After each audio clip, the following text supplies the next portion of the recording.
اعوذ باللہ من الشیطان الرجیم بسم اللہ الرحمن الرحیم۔ میرے بھائیو، یہ مسئلہ میت کے بارے میں ہے۔ میت کو جب تک غسل دینا ممکن ہو غسل دینا ضروری ہے۔ بلا غسل نماز جنازہ جائز نہیں، اور اگر ممکن نہ ہو تو غسل معاف ہے۔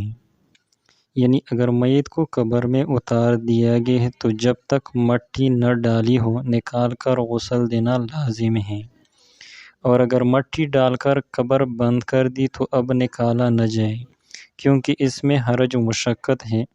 اب اس کی قبر پر نماز پڑھ لی جائے، اگرچہ دفن سے پہلے نماز پڑھ لی گئی ہو، کیونکہ اس وقت بوجہ امکان غسل کہ وہ نماز جائز نہیں ہوئی تھی۔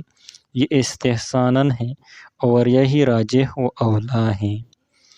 اگر مردہ بہت زیادہ زخمی ہو یا اس قدر پھول اور سڑ گیا ہو کہ اس کو ہاتھ نہیں لگا سکتے، یا ہاتھ لگانے سے کھال اترنے کا خطرہ ہے، تو باقاعدہ غسل ضروری نہیں، بلکہ بغیر ہاتھ لگائے اس پر صرف پانی بہا لینا کافی ہے، اور یہ پانی بہانا واجب ہے بشرط یہ کہ بہانا ممکن ہو۔